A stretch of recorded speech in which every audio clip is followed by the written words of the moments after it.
विचित्र है।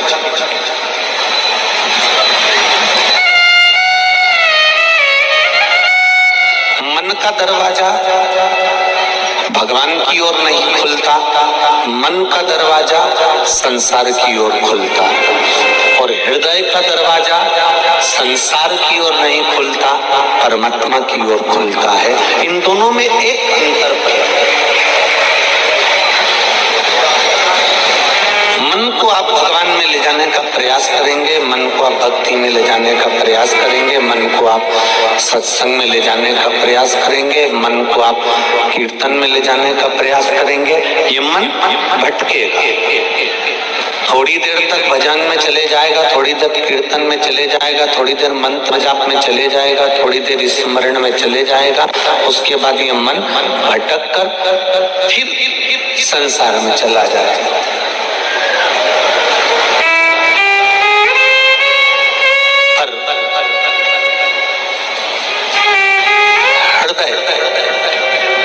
चित्त वृत्ति एक बार अगर परमात्मा के दरवाजे पर चली गई तो फिर ये हृदय, ये चित्त, ये वृत्ति फिर भटकती नहीं है, फिर एकाग्रित हो जाती है परमात्मा के चरणों की।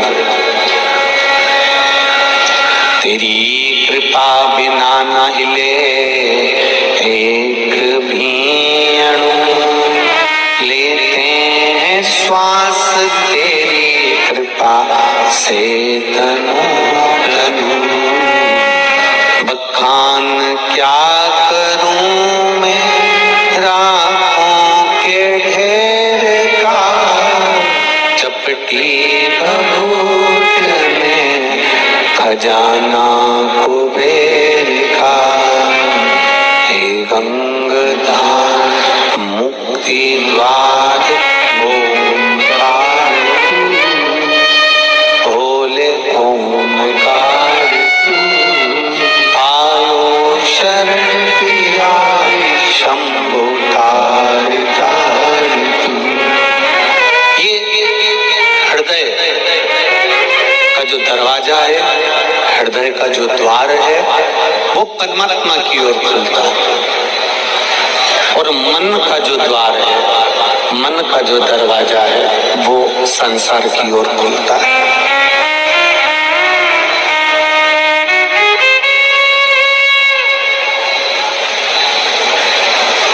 आप ध्यान लगाना जरा इस हृदय को शिव तक ले जाने का।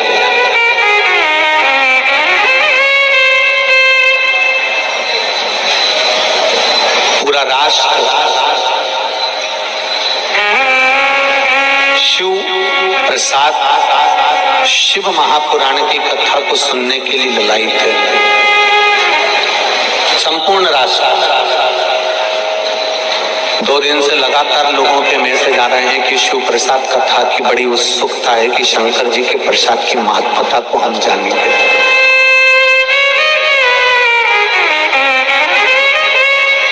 और ये भी मेरा विश्वास करता है,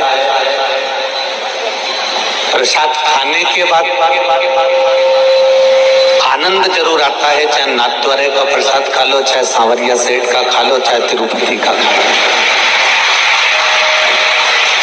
यदि प्रसाद खाने के बाद आनंद प्राप्त होता है, जरूर उसका फल मिलता है, तो एक बात निश्चित है कि शिव प्रसाद, शिव महापुराण की कथा सुनने के बाद भी तुम्हें जरूर कुछ ना कुछ प्राप्त होने वाला है। बस उसको आप दिल से, हृदय से, चित्त से, मन से,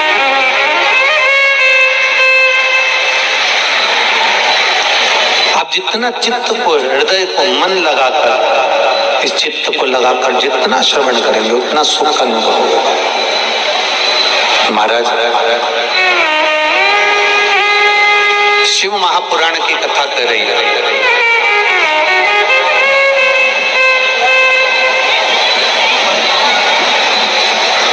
नींद आ रही है और बच्चे सोने नहीं दे आपको, तो आप बच्चे को डांट सकते हो। ये आपको पहले भी एक बार प्रसंग में कहा था। नींद आ रही है और भरचक आ रही है, और बच्चे सोने नहीं देंगे आपको, तो आप बच्चे को डांट सकते हो, पर नींद आ रही है और मक्खी कान में भिन कर रही है, या मक्खी तुम्हारे सामने आकर घूम रही है, तुम्हें सोने नहीं दे रही है, तो क्या तुम मक्खी को डांट सकते हो? अरे बोलो तो जरा बड़ोदरा वाला, डांटोगे? नहीं। फिर क्या करोगे? बच्चे सोने नहीं देंगे तो बच्चों को डांटा जा सकता है, पर मक्खी सोने नहीं देगी तो मक्खी को डांटा नहीं जा सकता। एक काम कर सकते हो कि चद्दर ओढ़ लोगे, रजाई ओढ़ लोगे, या फिर मच्छरदानी लगाकर मुंह को ढाककर सो जाओ। इसको समझदारी कर, इसको विद्वत्ता कर। अब जरा ध्यान दीजिएगा कि मक्खी को ना हम डांट रहे हैं, मक्खी को ना हम भगा रहे हैं। मक्खी से बचने का तरीका हमने ढूंढ लिया कि मुख पर चद्दर ओढ़ लो और रजाई ओढ़ लो या मुख ढाक लो, तो आप मक्खी आपको परेशान नहीं करेगी। उसी तरह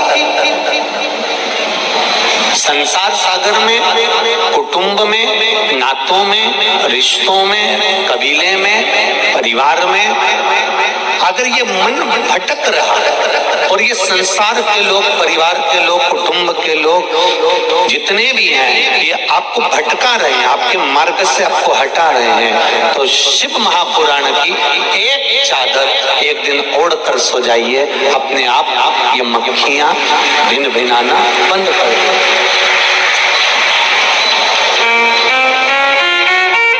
इस चित्त को, इस मन को, इस बुद्धि को, इस हृदय को आप परमात्मा में लगाना प्रारंभ कर दो। आप उस परमात्मा के पास में इस चित्त को ले जाना प्रारंभ कर दो। मैंने तेरे ही भरोसे ओ बाबा, तेरे ही भरोसे हवा बिच उड़ती जावांगी, बाबा डोर हथों छड़ी में कटी जावांगी, भोले में तेरी पतन, शंभो में तेरी पतन। इस चित्त को जब ये भटक रहा हो, ये मन जब भटक रहा हो, ये हृदय जब भटक रहा हो, तब उसके लिए सबसे सुंदर साधन है भगवान का भजन,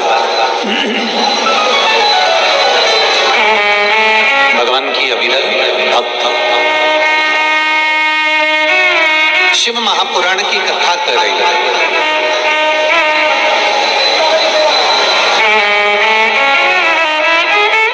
एक देवराज नामक का ब्राह्मण,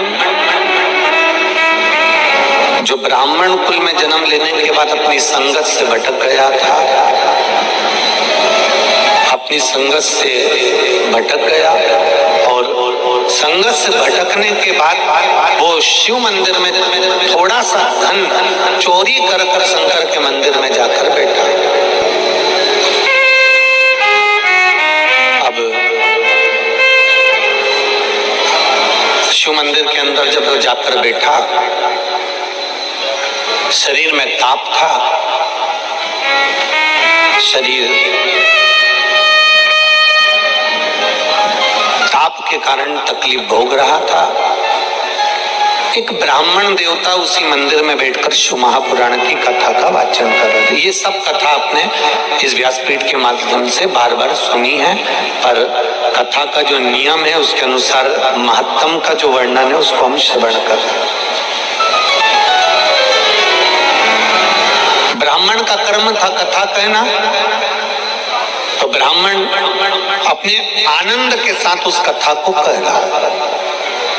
अब देवराज नाम का ब्राह्मण उस कथा को कितना ले रहा है ये उसके ऊपर।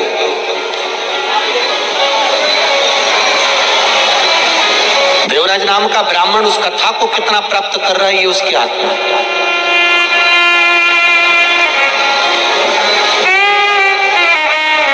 100 रुपए लगाकर ऑटो में, 150 रुपए खर्च कर ऑटो में आप इतनी दूर कथा सुनने के लिए आए। अब ये आपके ऊपर है कि आप कितना ग्रहण कर रहे हैं, कितना प्राप्त कर रहे हैं। भगवान शिव से आप कितनी दिल की बात अपने देव अधिदेव महादेव से कह रहे हैं और भगवान शंकर से अपने हृदय से गुणगान कर रहे हैं। आपने लगाया 100 रुपए ऑटो में खर्च कर दिया, उससे कह दिया भैया मुझे वहां तक छोड़िए आना, वो छोड़कर चले भी गया। आपने पति से भी कह दिया कि मुझे वहां तक छोड़िया, मुझे वहां तक ले जाओ। आपने अपने बच्चों से कह दिया मुझे कथा के स्थान तक छोड़िया।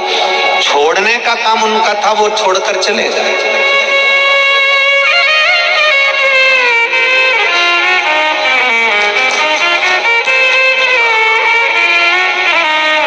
भेजने का काम उनका था, उन्होंने भेज दिया।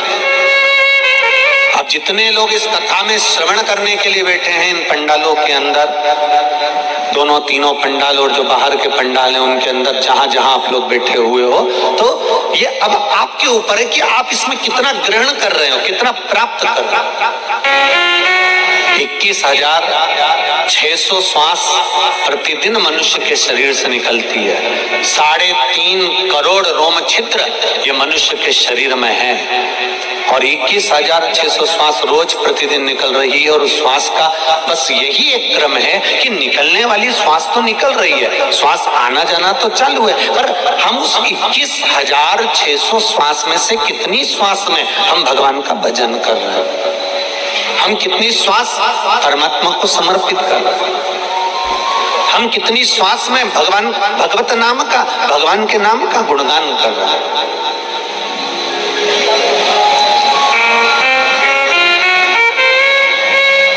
यहाँ मंडपिया से, सांवरिया सेठ मंदिर से स्वयं सांवरिया जी पधारे हैं, ब्राह्मण देवता सांवरिया जी को लेकर पधारे हुए हैं, पुजारी जी खुद भगवान सांवरिया जी को लेकर पधारे हैं।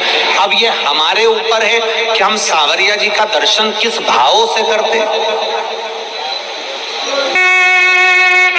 कई लोग ऐसे भी होते हैं जो मंदिर तक चले जाते हैं, जैसे देवराज नाम का ब्राह्मण मंदिर तक गया है, मंदिर के अंदर भी पहुंच गया है, मंदिर की चौखट पर भी पहुंच गया है, मंदिर के अंदर जाकर बैठ भी गया है, पर मंदिर के अंदर बैठने के बाद भी उसका चित्त नहीं लग पाया, उसका मन नहीं लग पाया, उसका हृदय नहीं लग पाया। पहुंचने से क्या है, पहुंचने को तो तुम कहीं पर भी पहुंच जाओ, पर दिल भी तो लगना चाहिए, हृदय भी तो लगना चाहिए, मन भी तो लगना चाहिए।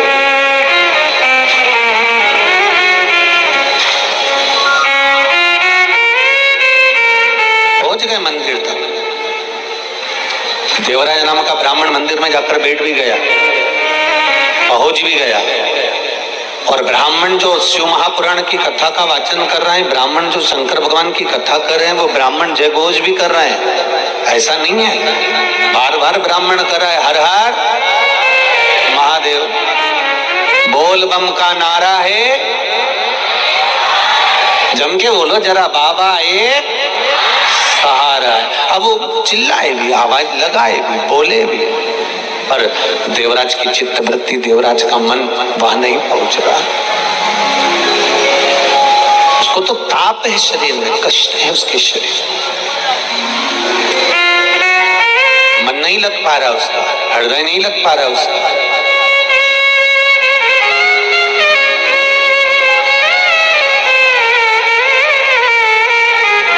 तब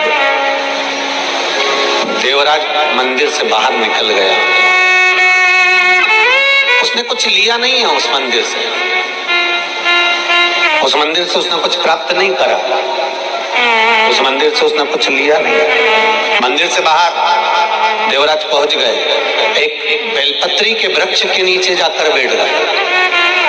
अभी भी उसका मन, अभी भी उसकी चित्तवृत्ति भगवान के प्रति नहीं है। ब्राह्मण देवता ने जो शिव महापुराण की कथा कही, उसमें उसको लगा कि महाराज बार बार क्यों चिल्ला रहा है, हर हर महादेव क्यों बोल रहा है, और इतनी तेज तेज हर हर महादेव बोल रहा है, मेरा सिर दुख रहा है, और वो चल दिया।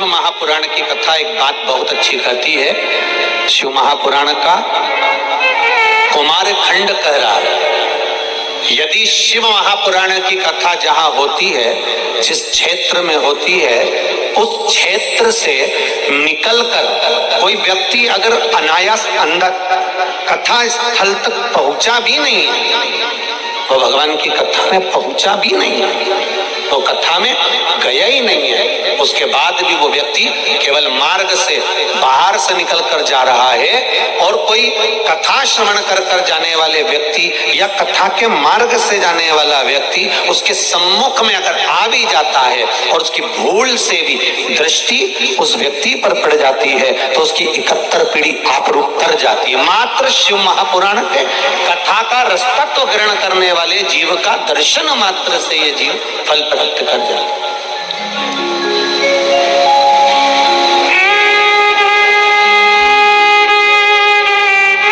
अब इतने सारे आप लोग पधारे हो ढेर, अब इतने सारे आप लोग आए हैं कथा सुनकर।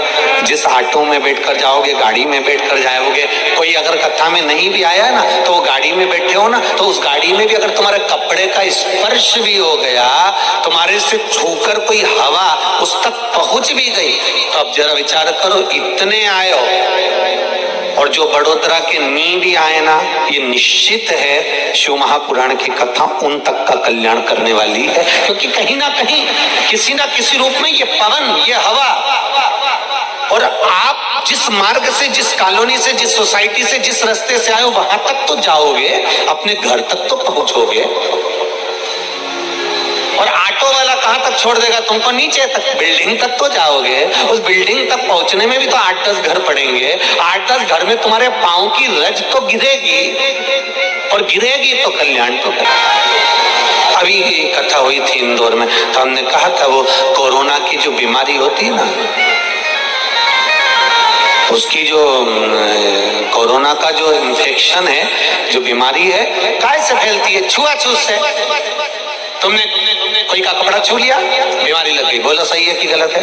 अरे जम के तो बोलो सही है। तुमने कोई हाथ लगा लिया, बीमारी हो गई। कोई गेट छू लिया, बीमारी हो गई। हॉस्पिटल का कोई सामान छू लिया, बीमारी हो गई। सब्जी का बैग उठा लिया। इसलिए पहले जब जैसे ही कोरोना चला तो पहले ही मना कर दिया कि सब बंद कर दिया। बंद करने का कारण क्या था? तुम्हें घर में लाकर बिठा दिया कि तुम कहीं जाओगे नहीं तो छुओगे नहीं। पर फिर भी लोग इतने चतुर हैं,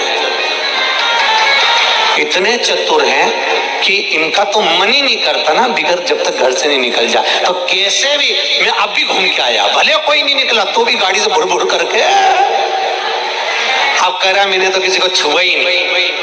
कहाँ गया था? बस बाजार। पेट्रोल पंप चालू था, हाँ। पेट्रोल डलवाया, हाँ। मैंने तो किसी को छुआ ही नहीं। पेट्रोल डलवाया, डालने वाले ने ढक्कन बंद करा, गाड़ी टच हुई, तूने अंदर बैठा पैसे का लेन देन करा, बोले छुआया कि नहीं छुआया? भले तुम्हारी दृष्टि में नहीं आया कि मैंने किसी को छुआ ही नहीं, तुम तो बिल्कुल कड़क, मैंने किसी को नहीं छुआ। कई लोग कहते हैं मैंने कभी किसी का बुरा ही नहीं किया। भगवान ऊपर से देखता रहता है, अरे ओ बेरू। भगवान भी कहता है मुझे सब मालूम है, तू ये मत सोच कि तूने किसी का बुरा नहीं करा, मेरे को सब मालूम है। अभी 3 दिन पहले की बात है, बैठा हुआ था बाहर गार्डन में और बैठे बैठे एक मच्छर तेरे ऊपर आके बैठ गया और तूने अब बोल रहा है कि मैंने किसी का बुरा ही नहीं किया। अरे निपटाए कि नहीं निपटाए? अब कहे लोग कहने वाले मैंने किसी को नहीं छुआ, इसके बाद भी हमारे घर में बीमारी आ गई, समझ में नहीं आया, फिर भी कोरोना आ गया। स्पर्श मात्र से अगर कोरोना बीमारी फैल सकती है तो ये शिव महापुराण की कथा कर रही है, सुनकर जाने वाले के मात्र स्पर्श दर्शन, उसके चरण की रज से भी मेरे शिव की करुणा हो सकती है, कृपा हो सकती है, ये निश्चित।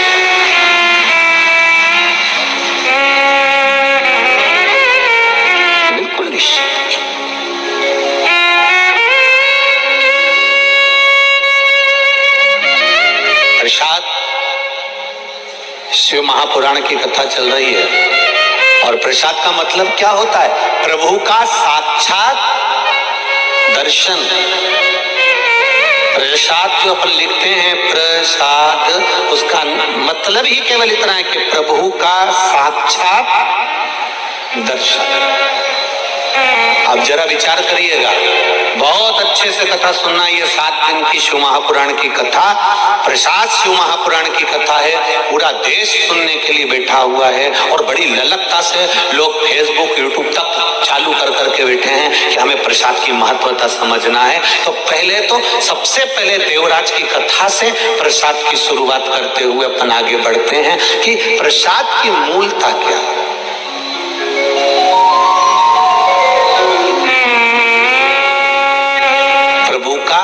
साक्षात दर्शन। अब विचार करिएगा, तुम बद्रीनाथ नहीं गए, तुम्हारा रिश्तेदार बद्रीनाथ गया और बद्रीनाथ से प्रसाद लेकर आया और तुम्हें दिया। बोलो दिया कि नहीं दिया? चलो जाने दो, अभी ये भी जान दो।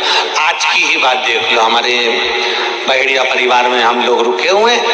अब आज हमारी ट्रेन भी लेट हो गई 3-4 घंटा। तो अब भगवान भी पूरी परीक्षा लेता है। जो आने वाली थी सुबह 7 बजे, वो आई सुबह 10-11 बजे। अब पहुंचे, फिर लाड लेके लाड लड़ाया, ठाकुर जी की सेवा करी, भोलेनाथ जी का पूजन किया, मंत्र जाप स्मरण कर कर कथा की तैयारी। कथा में पहुंच गए। फिर पूछा जजमान से, क्यों, कितनी देर का रास्ता है? बस। अच्छा है, इन सबकी रिश्तेदारी यमराज से नहीं है।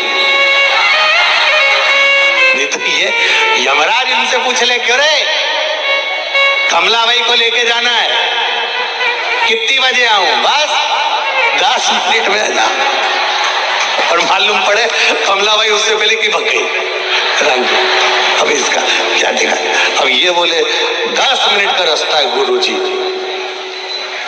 स्टेशन से चले थे जब भी यही बोले थे 10 मिनट में घर पहुंच जाएंगे।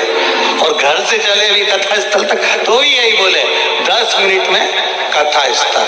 और मालूम पड़े घड़ी का कांटा देख देख देख देख। अब हमने सोचा कि टाइम पे पहुंच जाएं तो कम से कम ये इतने पत्र आते हैं तो पढ़ने में आ जाते हैं। अब टाइम पे पहुंचे ही नहीं तो पत्र क्या खाक पढ़ो। अब 10 मिनट में, इतने में वो बच्चा गाड़ी चला रहा था, क्या नाम उसका, हम तो नाम स्मरण नहीं है हमको इतना। हमने उससे कहा जरा जल्दी चलाओ। उसने आगे वाले को फोन लगाया, जरा जल्दी चलाओ। आगे वाले ने आगे वाले को लगाया, जल्दी चलाओ। सबने लगा दिया पर चला कोई नहीं। अब हमारे मन में आया, भगवान अच्छी आज तो खुद परीक्षा लिए तूने। 10 मिनट का कहकर आधा घंटा निकाल दिया और बचा कुचा था तो ढोल नगाड़े लाके खड़े कर दिया। अब इनके बीच में थोड़ा, अब बेचारे इतनी देर से ढोल बजाए, अपन उनको नी भी देखो तो उनको भी बुरा लगे। बताओ, गुरु जी आया और फूला फूला चले गया तो मन लगता तो है। तो अब उनका भी बजा लो तुम तो बजा लो। अब ढोल वालों की भी आदत, दूल्हा सामने रहे तो और दम दम के बजाए, ढोल वाले भी बजाए। अब उनको तो बड़ा, इसका नाम बिल्कुल सही है, बड़ोदरा ही अच्छा है, एकदम बढ़िया, इसमें कोई दिक्कत वाली बात, बढ़िया। अब विचार करा जाए जरा, एक विचार अपने चित्त में आए। कोई नाथद्वारा गया, नाथद्वारा से प्रसाद आया। हम जहाँ पर बहेड़िया जी के यहाँ रुके हुए हैं वहां प्रसाद भी पहुंचा। आज बाबा की कृपा थी, श्री जी बाबा की, तो प्रसाद पहुंच गया। प्रसाद का मतलब क्या होता है? प्रभु का साक्षात दर्शन तो है।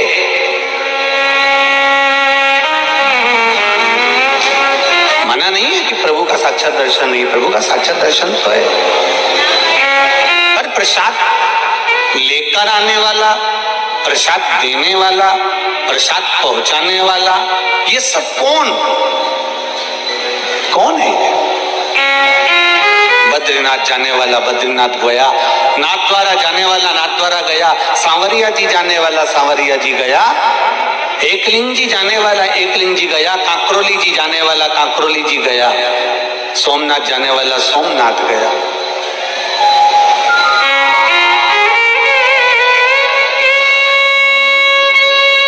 जाने वाला जा रहा है और लाकर प्रसाद तुम्हारे हाथ में दिया, उसका सार तत्व क्या है?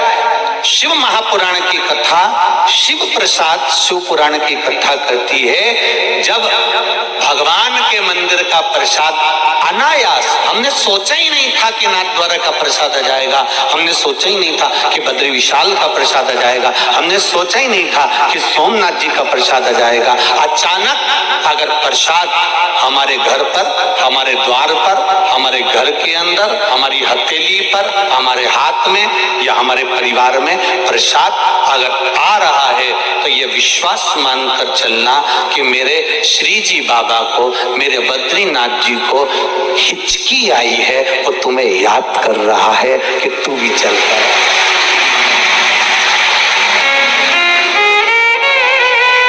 उसको याद, उसने प्रसाद के माध्यम से, प्रसाद देने के माध्यम से, प्रसाद के माध्यम से उसने ये खबर करवा दी। प्रसाद के माध्यम से उसने सूचना करवा दी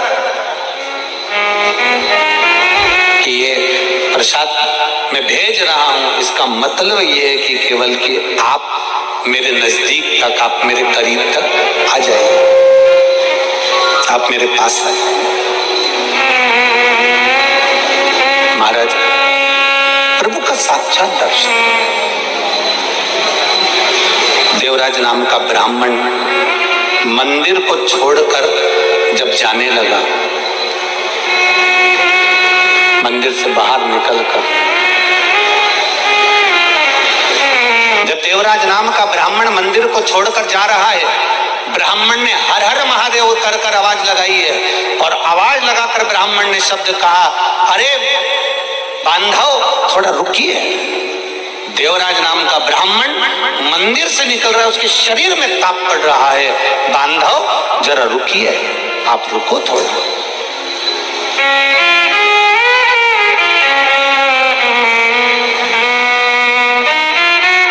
बांधव रुको जरा।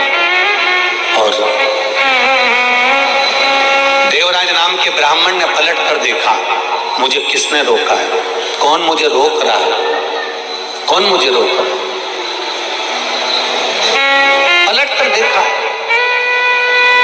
और जब पलट कर देखा कि कौन मुझे रोक रहा है, तब देखा कि जो ब्राह्मण देवता शिव महापुराण की कथा का वाचन कर रहे थे, जो ब्राह्मण देवता शंकर भगवान की कथा का वाचन कर रहे थे, जो ब्राह्मण देवता शिव महापुराण का वाचन कर रहे हैं, वो ब्राह्मण देवता मुझे रोक रहे हैं और कह रहे, बांधव थोड़ा सा रुक जाइए, बांधव थोड़ा रुकिए, थोड़ा रुक जाइए।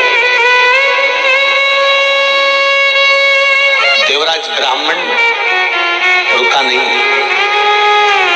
यही की यही कथा, यही की यही चरित्र, यही की यही संवाद, यही की यही कथा आपको सत्यनारायण भगवान की कथा में भी प्राप्त हो जाती है।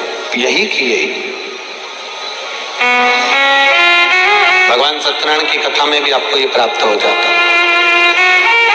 यदि आपने श्रवण करी हो श्री सत्यनारायण भगवान की कथा, तो उसमें आपको ज्ञात होगा सत्यनारायण भगवान की कथा में कि एक राजा अपने राज्य से निकलकर जा रहा है, वन में भ्रमण करता करता जा रहा है, वन में डोलता हुआ जा रहा है, और वहां सत्यनारायण भगवान का पूजन हो रहा था, और पूजन होते हुए देखकर उसने प्रणाम ना करा, प्रसाद दिया, उसने प्रसाद ग्रहण नहीं करा और उस प्रसाद को छोड़कर चल दिया। प्रसाद की अवज्ञा हो गई, उसका राज सत्ता नष्ट हो गया। अर्थात प्रसाद की अवज्ञा से मतलब क्या? प्रसाद को स्वीकार नहीं करना, स्वीकार नहीं करना। महाराज शिव महापुराण की कथा कर रहे, भगवान शंकर का चरित्र कर रहा है, भगवान शंकर का संवाद कर रहा है। अब जैसे देवराज ब्राह्मण के सम्मुख में बार बार आवाज लगाकर कहा गया, शब्द कहे गए, देवराज ब्राह्मण के सम्मुख में फिर आवाज लगाकर कहा, अरे बांधव रुको, ए बांधव रुको। उसके बाद भी देवराज नाम का ब्राह्मण नहीं रुका, वो अपने गंतव्य की ओर, अपने मार्ग की ओर चलता है, जा रहा है, चला गया। अब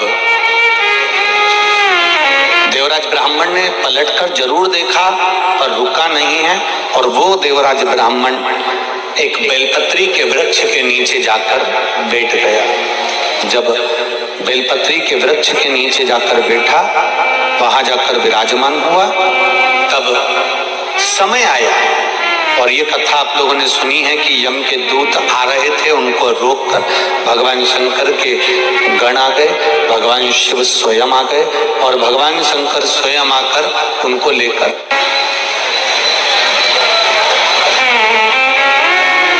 भगवान शंकर को जो चीज समर्पित होती है, भगवान शिव को जो समर्पित किया जाता है, भगवान शंकर को जो चढ़ाया जाता है, शिव से वापिस हम जो प्राप्त करते हैं वो शंकर भगवान की औषधि के रूप में प्राप्त करते हैं। अब एक बात बहुत अच्छे से ध्यान में रखिएगा,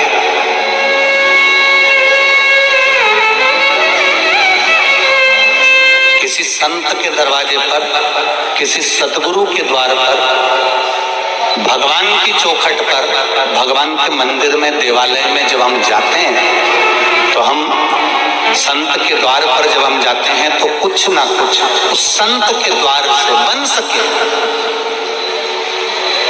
तो आप वहां से जो प्रसाद लेकर आ रहे हैं, जो आप प्राप्त कर ला रहे हैं, वो केवल प्रसाद नहीं होता, केवल प्रसाद नहीं है। शिव महापुराण की कथा ये तक कहती है कि केवल वो प्रसाद नहीं है, यहाँ तक शिव पुराण कह रही है कि जिस संत के द्वार का हम वो प्रसाद लेकर आ रहे हैं, जिस मंदिर का हम वो प्रसाद लेकर आ रहे हैं, वो प्रसाद ही नहीं रहता, केवल वो औषधि भी निर्मित हो जाती है। अगर भगवान के श्री विग्रह से वो स्पर्श मात्र हो जाए तो औषधि भी हो जाती है।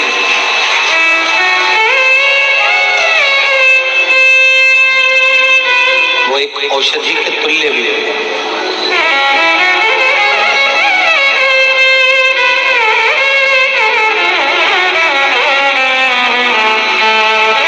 कभी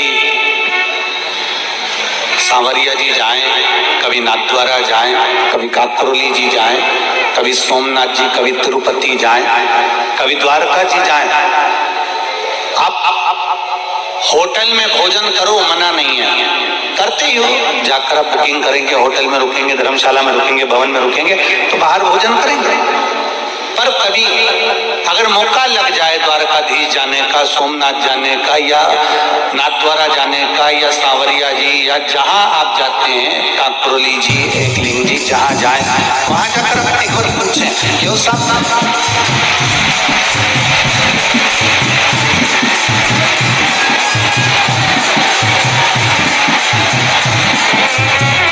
आप उनसे विनती कर सकते हैं कि साहब हमको यहाँ पत्तल प्रसाद मिल सकता है, या थोड़ा सा पत्तल प्रसाद प्राप्त हो सकता है।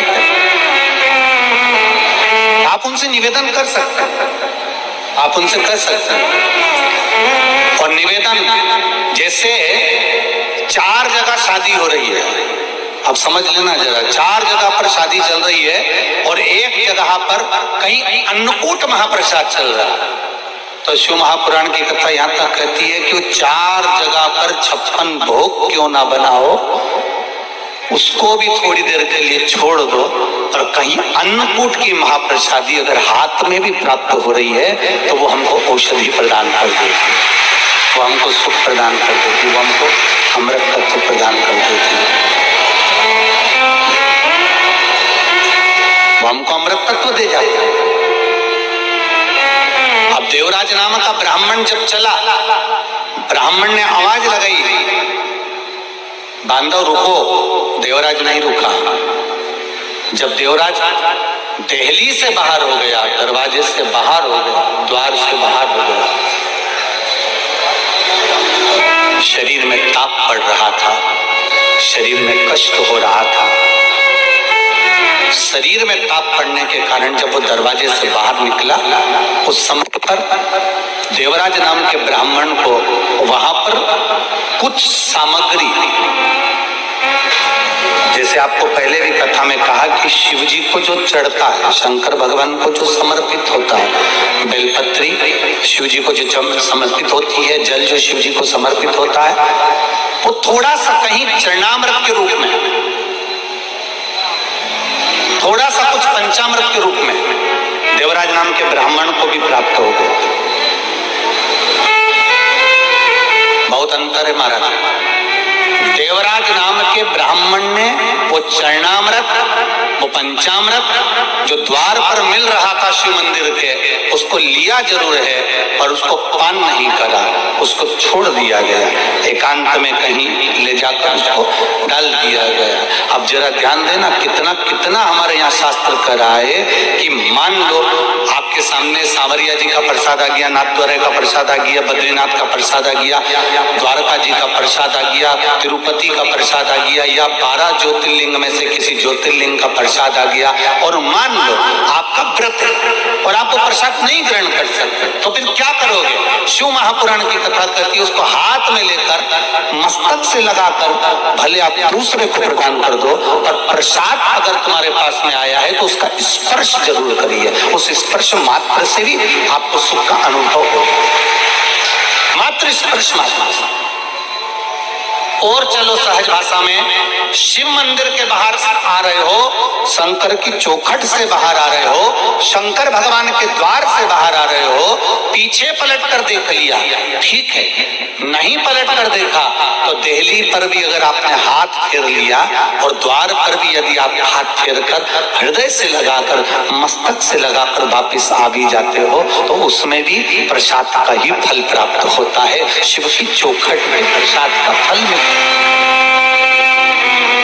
शंभु शरणे पड़ी मांगो घड़ी रे,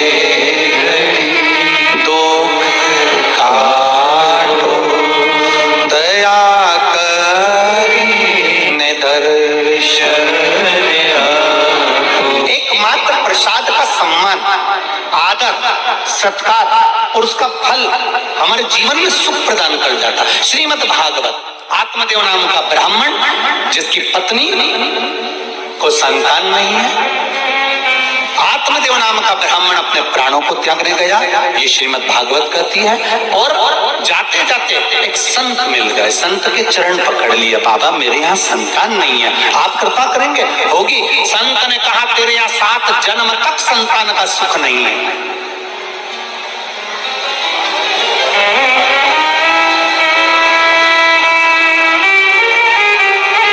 तेरे यहाँ 7 जन्म तक संतान का सुख नहीं है।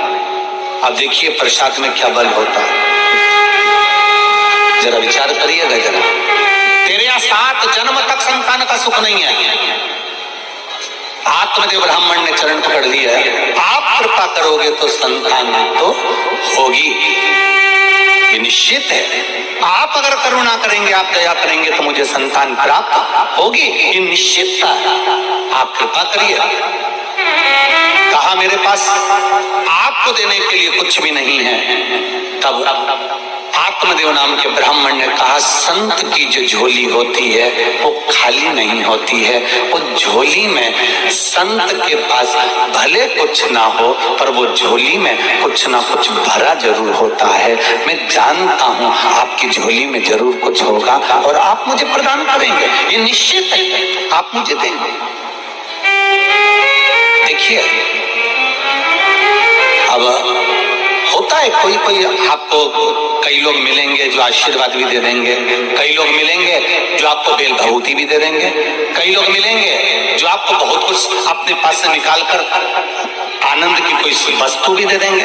पर शिव महापुराण की कथा कहती है शंकर भगवान के पास जाओगे, शिव के द्वार जाओगे तो भगवान शंकर को आपने केवल 1 लोटा जल जो चढ़ाया है, शिव को जो बेलपत्र समर्पित करी है, शिव को जो 1 दावना चावल का समर्पित करा है, शंकर को 1 फूल की अगर पंखड़ी भी चढ़ाई है, तो शिव कथा कहती है आपको मांगने की जरूरत नहीं पड़ेगी। जब आप पात्र लेकर घर जाएंगे तो शिव खुद उसको भर कर भेज देता है, उसमें मांगने की जरूरत नहीं पड़ती। और उसका प्रमाण देखिए, पत्र आया है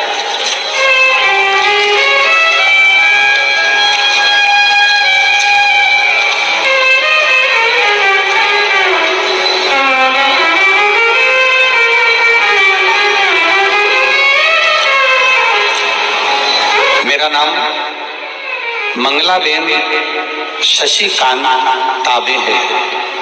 हम बड़ोदरा मकरपुरा में रहते हैं। कहीं बैठी हो मंगलाबेन शशिकांत जी ताबे, कहीं बैठी हो तो हाथ हिलाइएगा इस तरह से दोनों, अगर कहीं बैठी हो तो। अब दोनों तीनों पंडाल में हमारी दृष्टि तो कहीं जा नहीं रही होगी, आप लोगों को अगर कहीं दिखती हो और हाथ हिलाएं तो अवश्य कैमरे वाले उनका स्मरण करें। मेरा नाम मंगलाबेन शशिकांत ताबे है। हम बड़ोदरा मकरपुरा में रहते हैं। मैं गायन के हॉस्पिटल में नर्स की नौकरी करती हूँ। मेरी बेटी की शादी को 7 साल हो गए, फिर भी बच्चा नहीं हुआ। हमने बहुत इलाज किया, उसे एक बार ट्यूब में गर्भ रहा तो ट्यूब निकालनी ही पड़ी। उसकी एक ही ट्यूब थी। सभी डॉक्टर कह दिए थे कि इसको आईवीएफ करवाना पड़ेगा तो ही बच्चा होगा। हमने 2 बार उसको आईवीएफ भी करवाया, फिर भी नहीं हुआ। बाबा, मुझे बेटी की बहुत चिंता थी। मैं 20 साल से सबकी डिलीवरी करवा रही थी हॉस्पिटल में, क्योंकि मेरी नौकरी थी।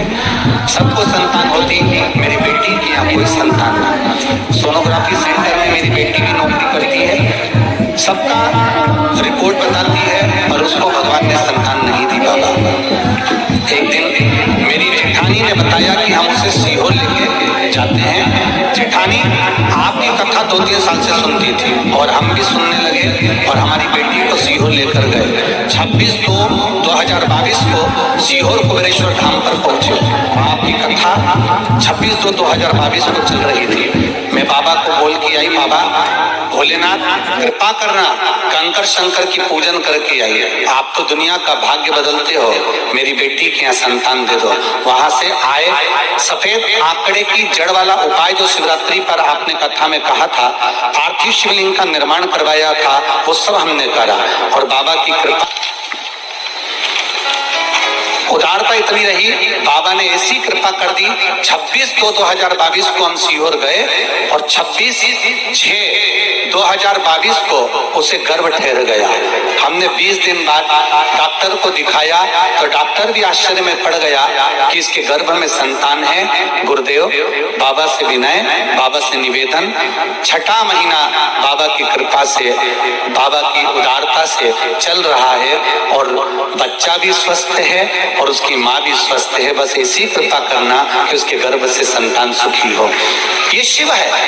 और देखिए, 26/2/2022 को कुबेरेश्वर गए और 26/6/2022 को गर्भ ठहरा। शिव कृपा की उदारता, करुणा। आप शंकर के मंदिर जाओ, आप शिव की चौखट पर जाओ, आप शिव के द्वार जाओ। एक पत्रोर है, एक पत्रोर देखिए,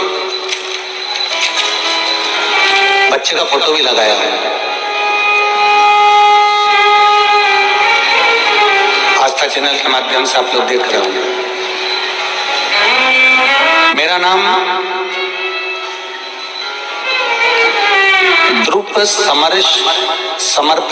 समर्पति है। मैं बड़ौदा की रहने वाली हूँ। कहीं बैठी हूँ तो हाथ हिलाइएगा। मेरी शादी को 4 साल हो चुके थे, लेकिन मुझे गर्भ नहीं ठहरा। डॉक्टरों का इलाज भी करवाया, पर कोई आराम नहीं लगा, कोई रिजल्ट नहीं आया। बाबा की कृपा से आपने जो पशुपति व्रत, महादेव का व्रत किया और 3 सोमवारी पूर्ण हुए थे, और बाबा की कृपा से सफेद आंकड़े की जड़ वाला प्रयोग करा, और शिव की कृपा से मैं गर्भवती हो गई, और बाबा की कृपा से मेरे यहाँ एक संतान का जन्म हुआ। मैं बाबा को प्रणाम करने, नमन करने के लिए, ये शिव तत्व है, ये शंकर, ये उघड़ी है। तेरी कृपा बिना न हिले एक भी अणु, लेते हैं श्वास तेरी कृपा से तनु तनु। बखान क्या करूं रातों के ढेर का, चपटी बबूत में खजाना कुबेर का। हे गंगधार मुक्ति द्वार ओमकार तू, भोले ओमकार प्रतिहारी शंभु यदि हम भगवान शिव के मंदिर जा रहे हैं, एक लोटा जल चढ़ा रहे हैं, एक बेलपत्र चढ़ा रहे हैं, और बेलपत्र भी तुम नहीं लेकर गए हो, शिव जी पे चढ़ी हुई बेलपत्र उठाकर ही अगर हम शंकर भगवान को समर्पित कर रहे हैं तो ये निश्चित है उसका सुख हमको अवश्य प्राप्त होगा, उसका आनंद हमको अवश्य प्राप्त होगा, उसका फल हमको अवश्य मिलेगा।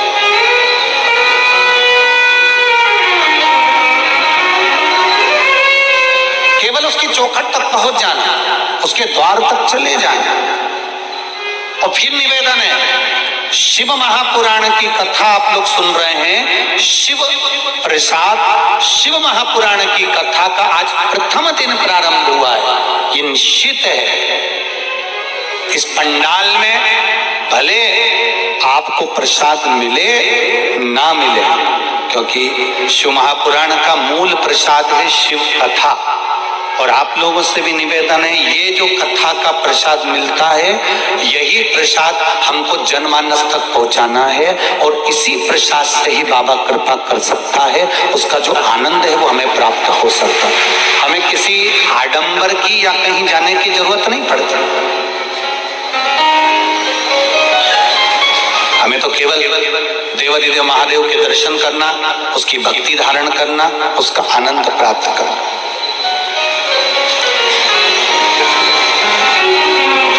उसका भजन प्राप्त कर, शिव कथा करें। आत्मदेव नाम का ब्राह्मण श्रीमद् भागवत में कहा संत के चरण पकड़ लेता है और संत से कहता है आप अगर कृपा करेंगे तो मेरे को अवश्य संतान की प्राप्ति होगी, आप करुणा करिए, आप कृपा करिए, आप दया करिए।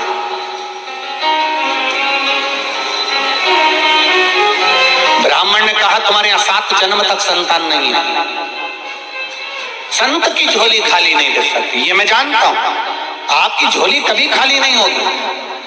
संत यदि साधु गुरु ब्राह्मण संत सन्यासी तपस्वी साधक उपासक मात्र अपनी दृष्टि ही दे देते हैं तो वो भी किसी प्रसाद से कम नहीं होती, उनकी दृष्टि से भी हमारा कल्याण निश्चित हो जाता है।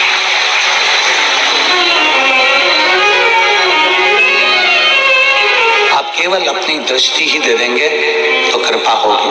पकड़ लिया संत का चरण, नहीं माना, संत ने अपनी झोली में से फल निकाल कर दिया, ये श्रीमद् भागवत कहती है, और फल देकर कहा ये तेरी पत्नी को खिला देना, और वो फल प्रसाद का मिला था और वो फल प्रसाद का उसने अपनी पत्नी को दिया और कहा गर्भ ठहर जाएगा। और पत्नी ने क्या करा, आप लोगों ने तो खूब भागवत सुनी, बड़ौदा में तो खूब भागवत होती, बड़ोदरा के अंदर।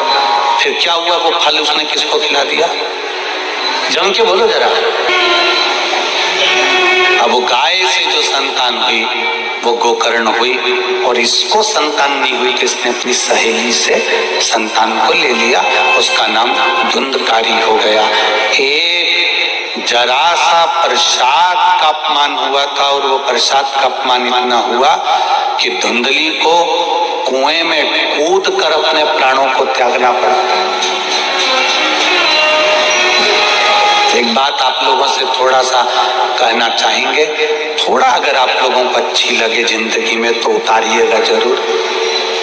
हमारे यहाँ शिव महापुराण में लिखा है शंकर भगवान का जो प्रसाद होता है, चलो शिव पुराण का नहीं मानो तो स्कंद पुराण का मान लो, 16 सोमवार संकट सोमवार आप में से किसी ने करे? 16 सोमवार कोई करे यहाँ पर? संकट सोमवार किसी ने व्रत करें? बहुत से लोगों ने रखो 16 सोमवार संकट सोमवार के अगर कोई व्रत करता है, 16 सोमवार के व्रत करता है तो उसमें जो प्रसाद बनता है चूरमे का, और जब उद्यापन होता है, उद्यापन में जो प्रसाद बनता है उस प्रसाद को उसी दिन समाप्त करना पड़ता है।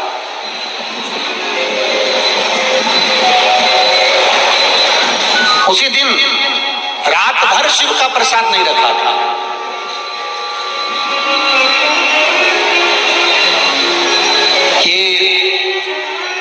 अब तो बहुत ज्यादा संख्या में भीड़ होने लगी, इसलिए बेलपत्री व्यासपीठ से देना बांटना बंद कर दो, नहीं तो पहले सा शिव महापुराण के अनुसार 6 दिन तक व्यासपीठ पर शिव पोथी पर जो बेलपत्र चढ़ती है वो बेलपत्र औषधि का कार्य करती है।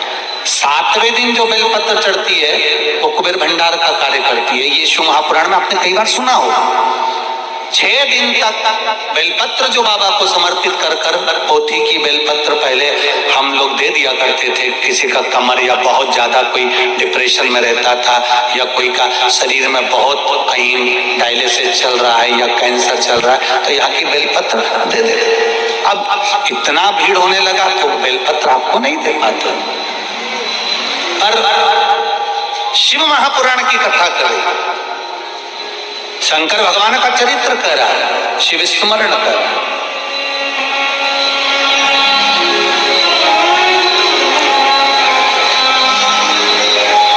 कि मात्र बेलपत्र का दर्शन ही, शिव प्रसाद का मात्र स्पर्श ही हमको सुख देता है।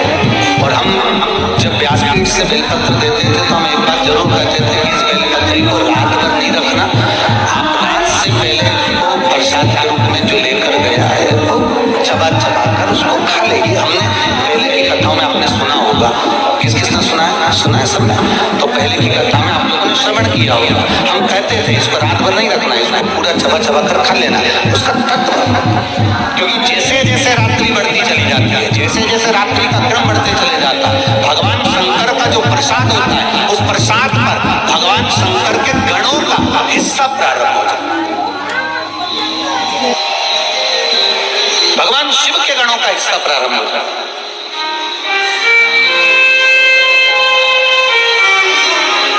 मध्य रात्रि के पहले पहले तक आप भगवान शंकर की जो बेलपत्र है, भगवान शिव का जो आप लोग, कई माताएं, किसी के शरीर में कपड़ दर्द है, किसी के घुटने में दर्द है, किसी के कमर में दर्द है, वो शिव मंदिर जाती है, जल चढ़ाती है, एक बेलपत्र बाबा की उठाकर वहां खा लेती है, लेकर आती है। बहुत अच्छा काम, उसको लाकर आपने रख दिया, रखा है, पड़ा हुआ है, थोड़े दिन तक रखा रहा। केवल शिव महापुराण की कथा ऐसी है जिसके अंतर्गत शास्त्र वर्णन करता है कि जो प्रसाद आपने शिव जी का लेकर आए हो उसको रात्रि के मध्य से पहले उसको पूर्ण तरह से समर्पित कर दो। नहीं तो कई बार हम बड़े बड़े मंदिर जाते हैं, वहां से बहुत सारा प्रसाद लेकर आ जाते हैं, लेकर तो आ गए, अब वो प्रसाद थोड़े दिन तक तो तुमने 2-1 दिन तक तो खाया, खाने के बाद उस प्रसाद को फिर फ्रिज के ऊपर रख दिया, फ्रिज के ऊपर से उठाया, फिर फ्रिज के, बोलते जाओ जरा, बोलते, फ्रिज के अंदर रख दिया, फ्रिज के अंदर रखा, सब्जी के पीछे गया, दूध की भगोनी के पीछे गया, फिर फल के पीछे गया, फिर 9-10 दिन बाद याद आया प्रसाद, 9-10 दिन बाद आया प्रसाद। अब प्रसाद को हिड़कर खाने लगे तो उसमें घी की गंध आने लगी, तो तुमने सोचा अब ये गड़बड़ हो गई। अब किसको दिया? बर्तन बात ने, गाय नहीं। तुम इतनी जल्दी गाय को दे दोगी? हो गया कल्याण। बर्तन वाली को, सफाई वाली को, सुन, मैं वहां गई थी ना, वहां से बहुत सारा प्रसाद ले आई थी, रखा है तो ले जाना, सबको दे देना। आज के जमाने की बर्तन वाली, तुम जितना वीआईपी नहीं खाओ उससे दुगना ही वीआईपी वो खाए। तुम्हारा ये घी की गंधा ये खाए। अरे रेंदोरी पड़ोदरा वाली हो, रेंदो तुम मेरी बहन हो, तुम तो रेंदो। तुमने दिया बर्तन वाली को, बर्तन वाली ने प्रसाद लेकर गई। रास्ते में जाते जाते उसने देखा, ला खा लो, भूख लग रही थी, 2-4 जगह बर्तन मांजना था तो उसने लिया मुंह में। ये भाभी तो बहुत गजब कर लो, गाय का प्रसाद दिया, वो चलती चलती उसने कहीं पटका गया। अब वो गाय के पास गया, जमीन पर गया, गटर में गया कि कहाँ गया, उसका दोष उसी को लगेगा जो लेकर आया। जैसे गौदान, तुमने तो ब्राह्मण को गाय दान दे दी, संकल्प तुमने छोड़ा, दान तुमने दी, ब्राह्मण गाय लेकर गया, जब तक दूध दी तब तक रखा, दूध देना बंद कर दी, उस ब्राह्मण ने दूसरे को बेच दी, दूसरे ने तीसरे को बेची, तीसरे ने चौथे को बेची, बेचते बेचते वो गाय कसाई के पास पहुंच गई। गाय जब कटी, दोष इनको नहीं लगा, दोष उसको लगा जिसने हाथ में जल, चावल, पुष्प, सुपारी लेकर, एक सिक्का लेकर जिसने संकल्प छोड़ा।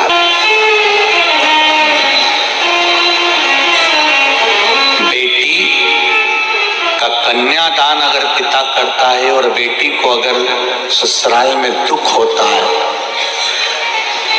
जितने लोग रिसेप्शन में आए हैं दुख उनको नहीं होगा। बोलो रीजी जी, होगा? सबने गुलाब जामुन खाई और बेटी को दुख आया तो सब छाती तान के खड़े हो कि बेटी को दुख कैसे आ गया? कोई नहीं बोलेगा, सब मुंडा बंद करके बैठ जाएंगे, सब खा पी के गए। लिफाफा 500 का तुम्हें दे गए और तुमसे 500 कदम की दूरी बना गए। क्या अब इस शादी के मामले में हमसे बात मत करना कि सुख है कि दुख है। पर जिसने कन्यादान करा वो बाबुल रोएगा कि नहीं रोएगा? वो बाप रोएगा कि नहीं रोएगा? वो माँ रोएगी कि नहीं रोएगी? अगर बेटी को दुख होगा तो संकल्प देने वाला उसको रोना पड़ता ही है। तुमने संकल्प दिया और तुमने दी गाय, और वो गाय अगर दुख पा रही है, वो गाय अगर भूखी है, वो गाय अगर प्यासी है, वो अगर कसाई के हाथ कट रही है, तो दुख तुमको भोगना पड़ेगा, नरक तुमको भोगना पड़ेगा। अब तुम कहोगे हमने तो ब्राह्मण को दे दी थी, तो ब्राह्मण को दी तो ब्राह्मण ने क्या तुमसे जाकर कहा था कि मुझे गाय ला कर दो? और ब्राह्मण ने यह कहा था कि वो गाय तुम मुझको देना तो मैं संभाल लूंगा? तुमने कहा हमारे दादाजी चले गए तो गौदान करना है, हमने दादी जी चली गई तो गौदान करना है। इसलिए हमारा सनातन धर्म कहता है गाय उसी को दो जहां पर गौ माता की सेवा हो सके। बेटी को ऐसी जगह मत दो कि बहुत धन देख लिया।